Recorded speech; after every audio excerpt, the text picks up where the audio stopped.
Haki. Sawa. Haki na furaha kwa nani? Kwa wote. Naiona kafu inavyoanza kurudi? Naiona. Huu ni mwanzo tu. Na leo hii kikao hichi ni tofauti na vikao vingine. Tungesema tunataka kumtoa paka kwenye gunia, lakini sio pahala pake hapa. Jina langu ni Ali Makame Isa. Ni naibu mkurugenzi wa siasa na matukio. Kwa sababu siasa ni matukio. Na kwa bahati ni juzi tu limetokea tukio. Kwa hivyo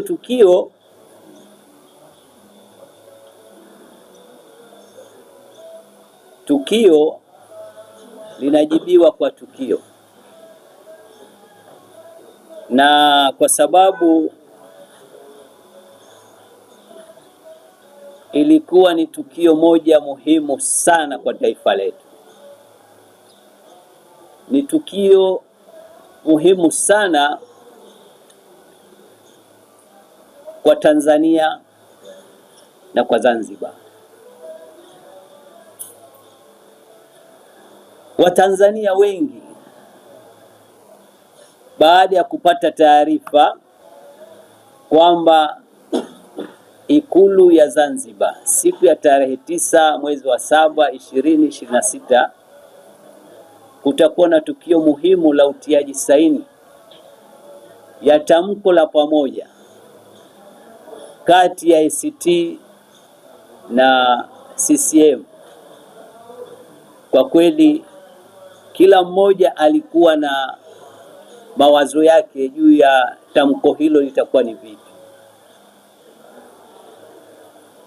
Wengine walishaambiwa tamko linalokwenda kutamkwa ni serikali kuwa pasu kwa pasu kati ya CCM na ACT Wazalendo. Lakini mara baada ya tamko ikabidi baadhi ya viongozi wa ACT watumie nguvu kubwa kuwaelimisha wanachama wao. Sasa chama cha wananchi kafu Zanzibar, kwa sababu jambo lililotokea asili yake lilitokea Zanzibar. Kwa hivyo, na sio kwamba lilitokea Zanzibar tu, lilitokea na mdau mkubwa asili yake ilikuwa ni CCM na kafu. Kwa hivyo, licha ya kwamba viongozi wetu walialikwa, hata mimi nilikuweko kule, lakini tulikuwa na mambo ya kujiuliza mara baada ya kusomwa tamko, na tukasikiliza hotuba 3. Moja ya Mheshimiwa Rais wa Jamhuri ya Muungano Mama Samia, lakini nyingine ya mwenyekiti wa ACT Wazalendo, nyingine ya Rais wa Zanzibar Dr. Hussein. Jambo ambalo kuwa limetufanya tuwaite na sisi tuzungumze la kwetu. Tamko kama tamko, hata chama changu linaunga mkono, kwa sababu maudhui yaliyokuweko kwenye tamko, kama sikosei, kulikuwa na sintofahamu mara baada ya uchaguzi. Lakini vipi tutaimarisha demokrasi? Vipi tutaimarisha umoja wa Zanzibari kisiasa, kiuchumi, kibiashara na mengine ambayo kwa yamezungumzwa, lakini kiufupi ni kuimarisha amani tulionayo kwa faida ya Wazanzibari, umoja tulionao kwa faida ya Wazanzibari, bila kujali vyama vyetu. bila kujali maslahi yetu.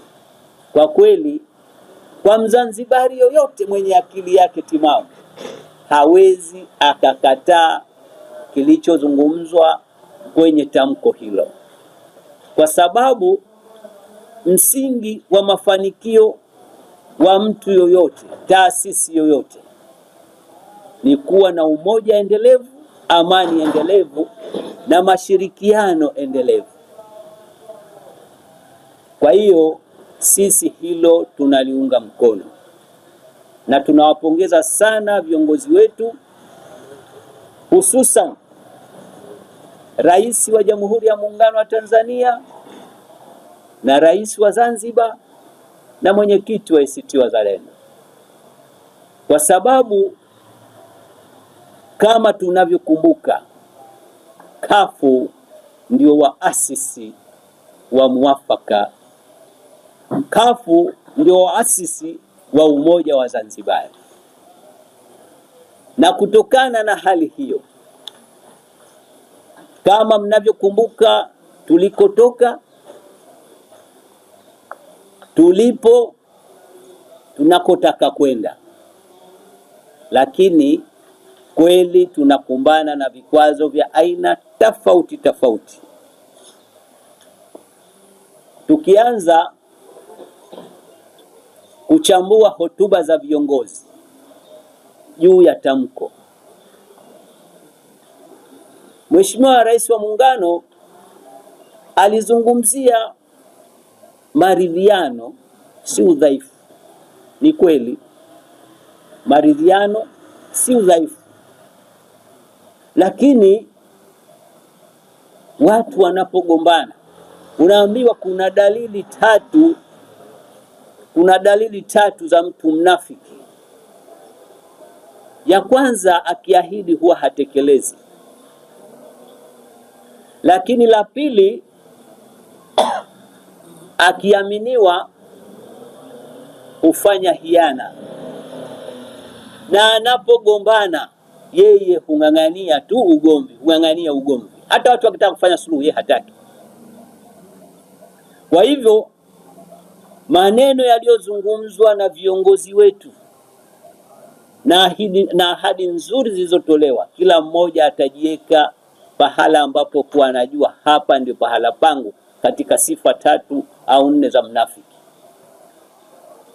Lakini tunachowakumbusha viongozi, tunachowakumbusha Wazanzibari, tunachowakumbusha Watanzania, huu muafaka haukuanza jana.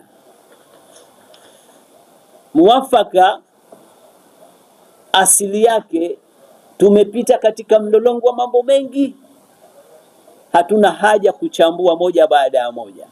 Lakini muafaka uliokuja tupa wasiwasi wa mwanzo akiwa Rais Dr. Salmini, aliyokuja usaini Mheshimiwa Haji Mkemwa na Mzee Mlo. Watu wakasema jambo kubwa hili iweje wasisaini maraisi, wanasaini hawa.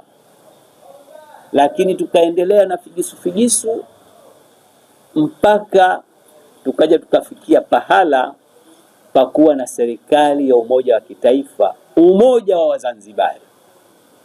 Umoja wa Zanzibari haukuletwa na CCM na kafu, lakini waliosimamia kuuleta umoja wa Zanzibari ni CCM na kafu, na ndio mwisho wa mijadala yao waliokuwa nayo CCM na kafu, ikazaliwa serikali ya umoja wa kitaifa.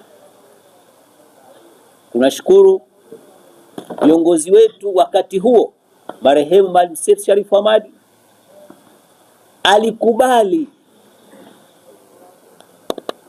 kuacha madai yake kwamba kila uchaguzi unaokuja na nyang'anywa, nafanya hivi. Wakaenda wakakumbatiana na Dr. Sheni, wakati umma ulikuwa umejipanga bwawani, wanataka kufanya vurugu. Kwa bahati siku ile, siku ya 3 yake, mimi nilikuwa pamoja na Maalim. Anaambia, bwana wenzangu, akanikumbusha, bwana Maalim, kumbuka tulichokubaliana juu ya kuelekea umoja wa Zanzibari. Wale watu kaondoshe pale bwawani, watauliwa. Maneno hayo Maalim anatuhadisia sisi tuko watu watatu na yeye mwenyewe wanne.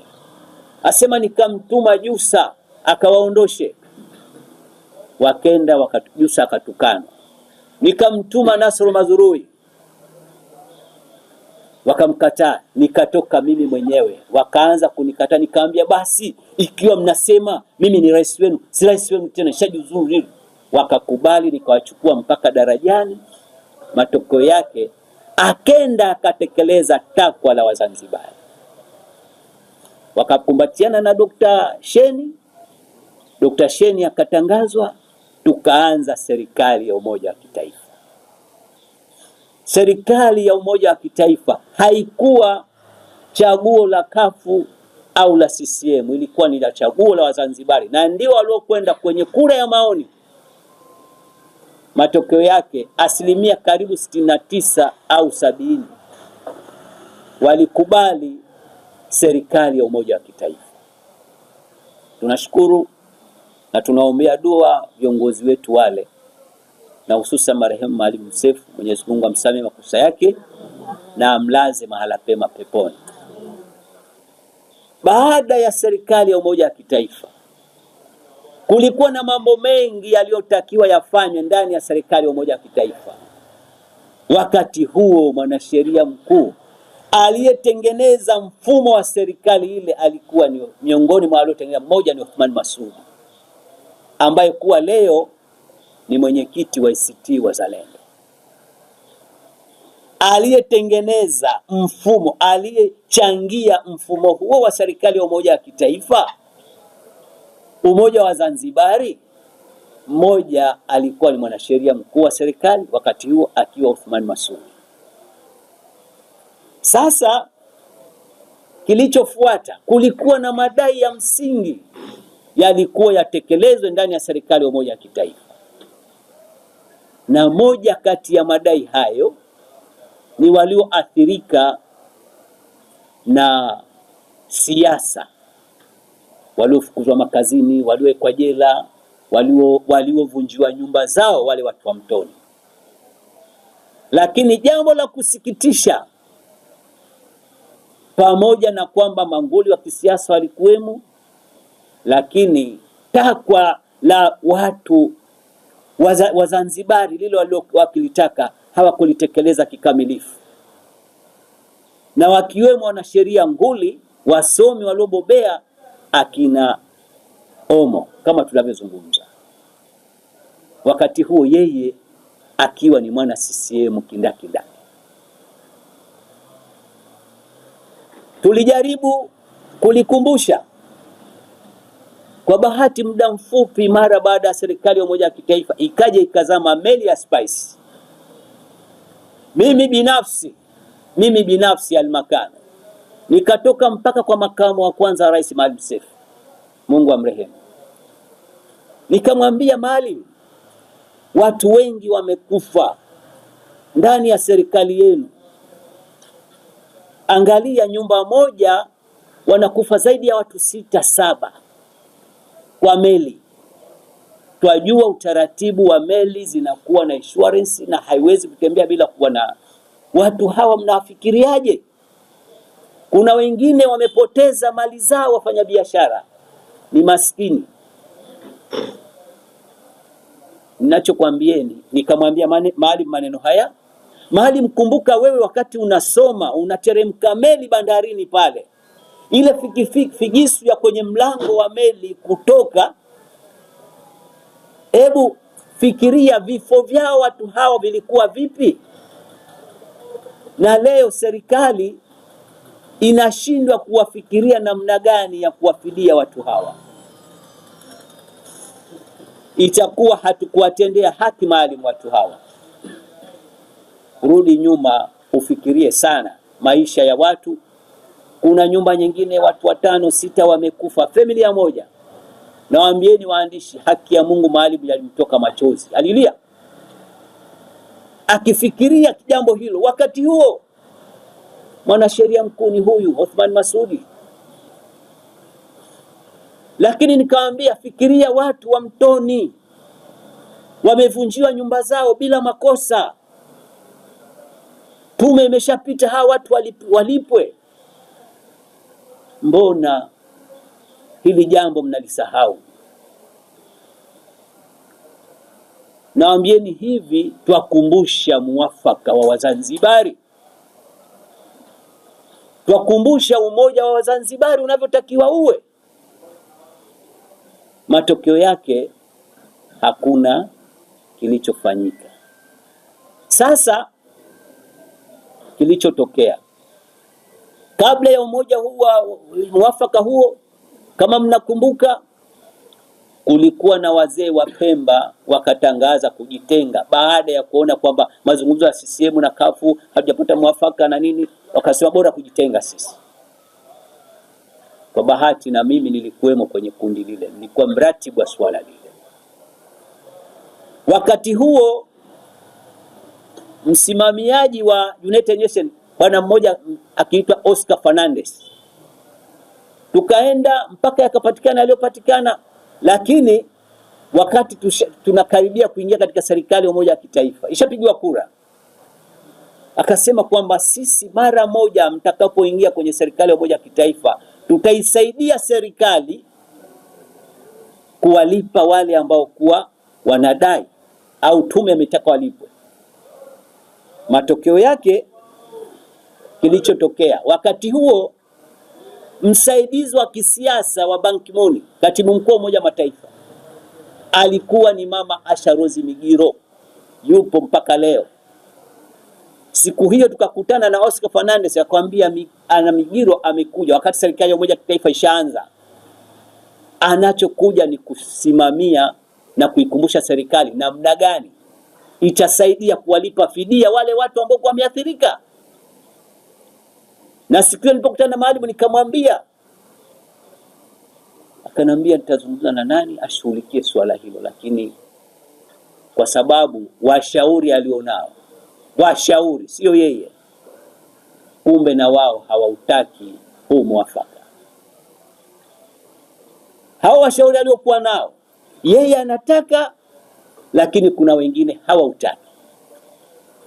Kwa hivyo juu ya suala hili, yale mambo ambayo kuwa yamesahauliwa wakati ule, tunamwomba Dr. Hussein afikirie sana kwamba kuna watu katika mwendelezo wa muafaka, kuna watu walivunjiwa nyumba zao, kuna watu walifukuzwa makazi, kuna wengine waliekwa ndani, akiwemo huyo Babu Juma Duni na wenziwe, na mpaka leo hawajafidiwa chochote. Na wakati huo miongoni mwa waliokuwa wanasheria nguli ni mwenyekiti wa ACT Wazalendo Mzanzibari Kindaki Kindaki.